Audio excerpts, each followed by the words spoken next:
Hi everyone, this is Dr. Sabina Hussain Sayyed, Assistant Professor in Genba Sopanrao Mose College of Pharmacy. Today in this session we are going to learn about GPAT tips and tricks involved in pharmacognosy subject. Okay, before that I request everyone to subscribe my YouTube channel, that is Cognosy Made Easy. Okay, let's enter into the subject. So in a pharmacognosy study of any crude drugs, you are going to remember all these pharmacognostic characters of any single plant, that is synonym, biological source, geographical source, cultivation, collection, morphological characters, chemical constituent, microscopical character, chemical test, uses and adulterants.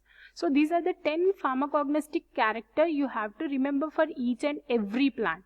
So in pharmacognosy GPAT syllabus there are hundreds of plants. So how you are going to remember these 10 characteristics per hundreds of plants? So is it possible to remember all this information? It is not possible. So how we can make the data so simple that we can easily remember? Let's see in the next slide. Now first, if we take the synonym. A synonym is a word that has the same or nearly the same meaning as another word. Okay, different meanings of a same word is known as a synonym. For example, in case of crude drugs, this guava, in English we say it as guava. Now Hindi it is known as amrut. In Telugu it is known as jamakaya, and in Tamil it is known as koya. So the guava in English is known as with different names in different languages. So what is the role of these synonyms in this pharmacognosy subject? So these synonyms are being given to the plants which have very much significance in treatment of various ailments. Okay, so is it easy to remember, or is it very important to remember each and every synonym? Yes, and sometimes not. So let's see how we can remember, in which cases we have to remember the synonym and in which cases we can avoid it. So let's see. Now first example is Ipecacuanha. The synonym here it is given as Ipecac. The name and the plant name and the synonym is similar to each other. So no need of remembering this type of synonyms. So you can avoid these synonyms. Now coming to the phenyl example, here the synonym is Fructus foeniculae. In the biological source, if you see, it is obtained from dried fruits of Phoenicallum virgule. So Phoenicallum, again here it is coming in the plant name. So we can avoid this synonym also, because already we are going to learn in the plant name, in the biological source. So you can avoid this. But here we can see that Vinca, the synonym is periwinkle. Neither it is similar with the plant name nor it is being similar with the biological source of the plant like Catharanthus rosea. So in this case we have to remember these synonyms very well. Okay, so we have to remember this. In case of Rauwolfia also, see in Rauwolfia also the synonym is Chota Chand and Sarpagandha. These two are not going to be matching with the plant name and not even matching with the biological source. Like Rauwolfia is being obtained from the Rauwolfia serpentina. So neither the scientific plant name or the plant name is matching with the synonyms. So in these cases you have to remember these synonyms. If the synonym is matching with the plant name or the scientific name, then you can avoid these synonyms. Okay, so and in GPAT syllabus it is most important to remember synonym, because any question can be asked taking the synonym. For example, I have given an example over here that which of the following part of the plant is used in Chota Chand. So here it is a synonym. Here you have to remember that it is Chota Chand is nothing but Rauwolfia. So Rauwolfia biological part is roots and rhizome. Here he is asked the question about the part of the plant.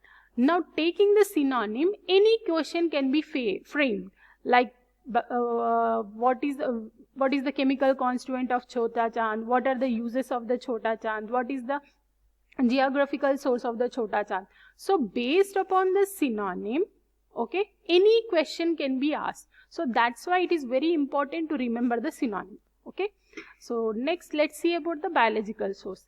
in our theory exams, we are going to write it as like, for example, cinchona. If we take the cinchona biological source, if we have been asked to write the biological source of cinchona, we are going to write it as it is obtained from the dried bark of a plant, Cinchona officinale, belonging to family Rubiaceae, in a sentence wise. But in GPAT, for each and every plant, there are 3 characteristics you have to remember. That's it.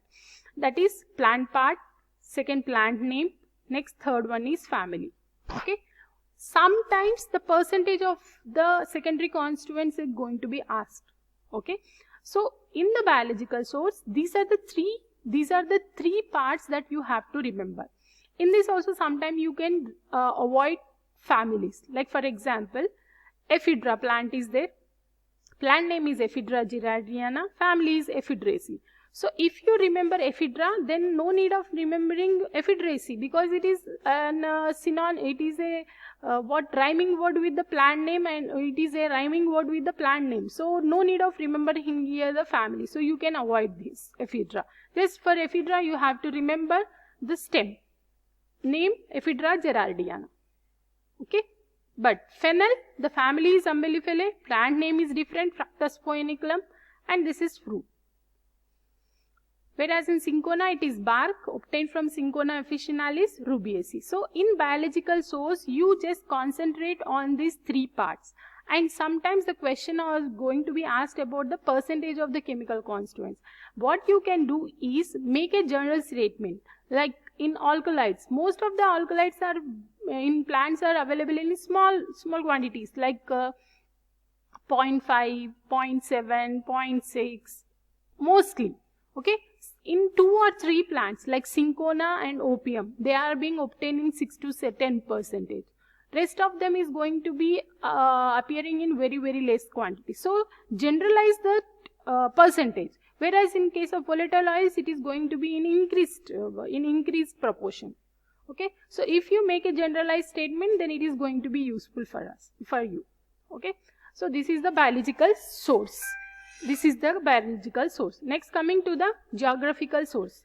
In the geographical source, is it important to remember each and every plant geographical source? Not really. See, remember the sources, geographical source, if they are the largest producer of the plants. Like cotton, India is the largest producer of the cotton. So in this case, you have to remember the geographical source. And India is also the second largest producer of the castor oil. So in this case also you have to remember this. Whereas Artemisia, China is the discoverer and major manufacturer. So in these cases you have to remember this geographical sources. Okay. Next, cultivation and collection. Most of the never, I can't say it as never, but it is not been asked any question regarding cultivation and collection. Okay. So if in this part, if any variety of the plant is been given, then you remember that. Okay. Next, coming to the morphological characters or macroscopical characters. So these are the characters which can be seen our naked eyes. So these are the 6 characteristics that are going to be appearing in the morphological character. So these 6 characteristics for each and every plant, it is been difficult. Okay. So what you can do is, if for example I have taken an example here, I have taken an example of Nux vomica. In Nux vomica, the seed shape is disc shape. Okay. But whereas in Nux blanda, which is going to be used as an adulterant, the shape is regular. So in these cases, you just remember these organoleptic characters. Okay. Remember the organoleptic characters with which we can differentiate the adulterants. Those characters are highly important. So here, remember those characters of those plants which help in distinguishing the adulterants. This is the example. Okay. Next, coming to chemical constituents. Okay. This is the most important part of the pharmacognostic characteristics. So in chemical constituent, for example, I have taken the Nux vomica or any other plant. There are 2 types of chemical constituents. There is major and minor. So most of the times give preferences for the major chemical constituents. Okay, in Nux vomica, we can see the major chemical constituent here are strychnine and brucine. Okay, minor chemical constituent includes isostrychnine, N-oxystrychnine, protostrychnine, beta-colubrine and novosin. But we can't remember each and every chemical constituent. But you have to remember these major chemical constituents. See, it is the strychnine and brucine. Strychnus nux vomica. The chemical is in rhyming word with the plant genus. So easily we can remember this. Okay, easily. See, pseudostrychnine, strychnine, N-oxystrychnine, isostrychnine, all these are in rhyming word with the plant genus name. So no need of remembering or having any stress over here. Just remember one thing: brucine, strychnine. That's it. And moreover, if in the exam, if the question is being asked on the synonym, like which of the following is a chemical constituent of crofig, then at that place only you just write that crofig is known as Nux vomica. Nux vomica genus, Nux vomica plant name is Strychnus and Strychnus nux vomica. Then easily you can get the answers. So anytime if any question is asked based upon the synonym, at that place try to remember the plant name. Then from the plant name you may get the answer of those chemical constituents and the uses. Okay. So this is the most important part of the pharmacognostic characteristic. Next coming to microscopical character. Each and every student find very much difficult in remembering these microscopical characters. So the one very easy way to remember is, do not read the microscopical character for each and every plant as it comes in the syllabus. No, leave it. At the end, after completion of your syllabus, at the end, read microscopical characters at one time. Like all the leaves together, all the root together, barks, fruits together. For this, you have to follow the Khandelwal book. In the Khandelwal book, it is been given very well. So, if you read in this way, you can avoid all the similar anatomical characters. For example, if you are studying all the fruit together, so in this fennel, dill, caraway, coriander, all these are going to have one arrangement that is known as paraquatry arrangement.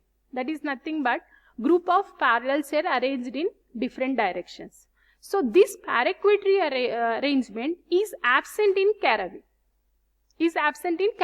So this characteristic, if you remember, you can avoid all other microscopical characteristic features. So this is how it is going to be helpful. Okay.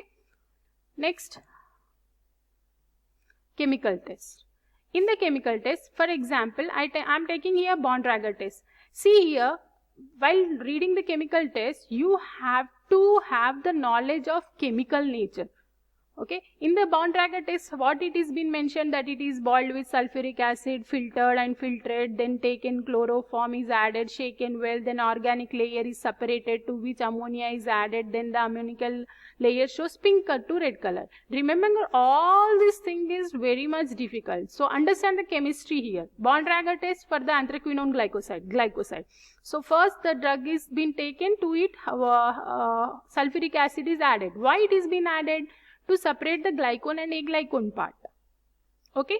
So once this aglycone part is separated, then they are adding this benzene to dissolve this aglycone in this solvent. Okay.